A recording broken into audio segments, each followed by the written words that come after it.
Hey folks, it's James, and in this three-part series, we're going to use Procreate to design the interior of a typical great room using a furniture plan sketched freehand using only proportions and no scales to a rendered elevation and ending with a one-point perspective. And the reason we're doing this is so you can see you are capable of developing an accurate design and the drawings needed to explain your idea without ever using a keyboard and mouse or even a scale ruler, just using the Procreate app and this amazing iPad. So get out your iPad, download the free Procreate file that comes with this video in the description below, and get ready to learn part 1, designing a freehand plan without keyboard and mouse. Today we're going to create this freehand floor plan as the first part of a three-part series called Design from Plan to Perspective. I'm going to show you a way to use Procreate to create an accurate freehand design that can help you be more intuitive in the early phases of design while still delivering an accurate sketch that can be easily built in SketchUp or Rhino. Now you may say, why not just build it in SketchUp from the start?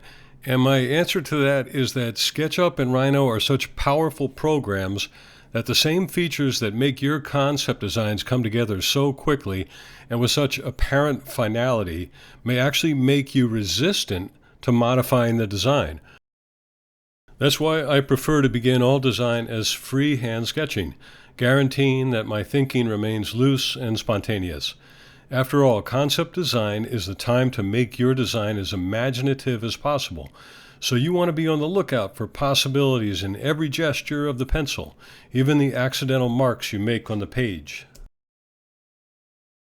But designing freehand also has its challenges.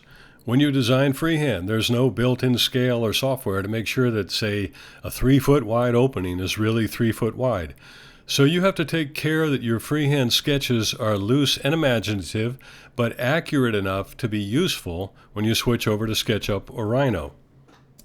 If you want to draw along with this exercise, I'm creating a canvas that's 5100 by 3300 pixels by 300 dpi, because this is what will print at 11 by 17, and it also works with the grid templates and the scales that you can buy on my website at the link in the description below.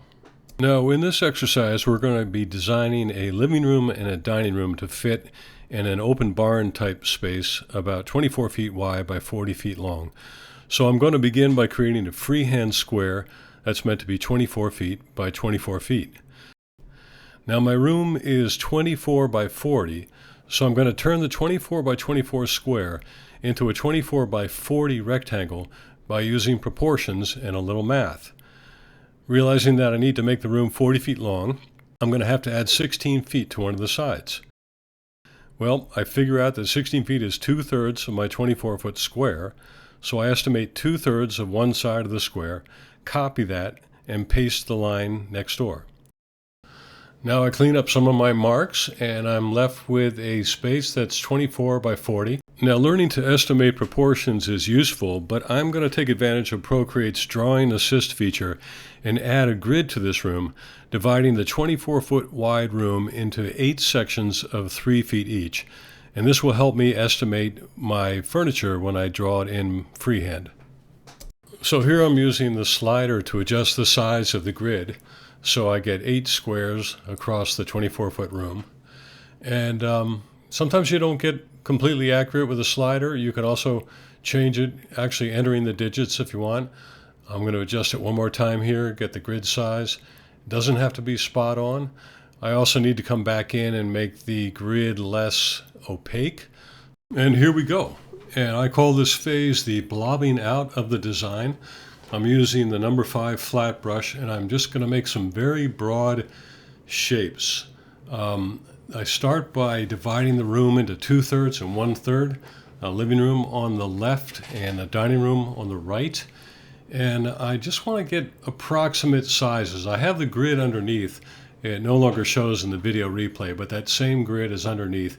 And I'm drawing things that I know to be a certain size, so I'm referring to the grid. I don't want to be too inaccurate at this point, but I also want to just be really gestural and create this living room and this dining room. And I know that things are approximately the right size, but now I'm going to refine them. So I double check with the technical pen. I've got 12 feet. That's a little less than a third, but I'm going to start there. That gives me adequate clearance from the back of a dining room chair over to the walls. It looks like a 42-inch wide by 10-foot table fits nicely. I'm going to put a couple of what you would call sideboards, I suppose, with table lamps on that wall. They're going to create nice views as you look down the length of the room to either side of the fireplace. I know that the walls will have a certain thickness, and I know my piano is going to need a 3-foot clearance from that shelf behind it. I'm going to need a clearance from the fireplace to the sectional. All of this is just completely made up without becoming overly stiff, without using a scale, but Googling things when I need to check on the size of something, check on the size of a sofa, check on the size of a parson table. I don't know what's going to go everywhere, but I'm just going with this entirely intuitive process, laying out a carpet underneath. Now, since this isn't the final drawing, I'm going to just stay right on top of this layer, and I'm going to switch to red and just clarify a few more things for myself, like the size of each piece of the sectional, the size of the fireplace, some of the critical clearances. Is my dining room table really going to work at that size? What happens if I give the dining room chairs a little bit more definition? So it's being massaged towards a drawing that I can share with other people that I know is accurate, that will be more responsible when I take it to the next level. So now I'm going to come in with a final line work using the #1 technical pen, and I'm going to combine some straight lines, but pretty much stay with this freehand line approach. Very scratchy lines. They're not pretty, they're not meant to be pretty, but they are getting the job done, and they're allowing me to behave in a very intuitive way and really make some progress with this design. I'm even putting in the logs in the fireplace just to add some realism. Here's the dining room table again. I know it's probably going to have a centerpiece. I'm going to make the chairs more real. And you can see it's moving towards something that I can show to other people, and they won't think I've been completely sloppy about it. So I'm going to finish these things. I'm going to double check some dimensions. I'm going to come back and show some wall thicknesses. I'm going to put some structure in, assuming that the room will be broken into 3. That's going to help me figure out where windows and sliding doors might go. And at the end, I slide the entire set of furniture over a little bit because I got a little bit too jammed into the right wall. Now, even I think this is too basic, so before I show this to somebody, I want to put a little tone on it. So I get out the number 5 flat brush and just some black and gray, and I start almost like a magic marker, or very much like a magic marker, just hitting each thing just to make it pop a little. I make some of the things darker than others. I can even add things at this stage. I can put the tone down first and then add the line drawing on top of that. I'll look back over it. What am I missing? I'm missing the carpet. Let's bring that up. And I'll give that some tone, but I'll give it tone right over the rest of the things. And then I'll pop a little tone in the walls, maybe add some to the logs. So this is what I ended up with, and it's a little empty for me. Now in the next series, we're going to be actually rendering this in color, but right now I want to give it a little extra pop. So I'm going to create a new layer and surround it with a gray, and then put some white lettering on top of that gray just to give it a little polish.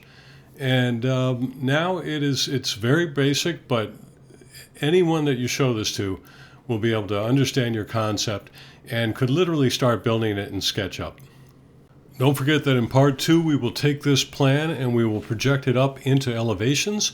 We'll render those elevations, and then in the last part of the series we'll actually do a perspective from this room, so you're not going to want to miss that. To go deeper and really master Procreate, remember to check out the online courses I offer in the description below. To keep learning how Procreate takes your drawing to the next level, tap on this image, and I'll see you in the next lesson.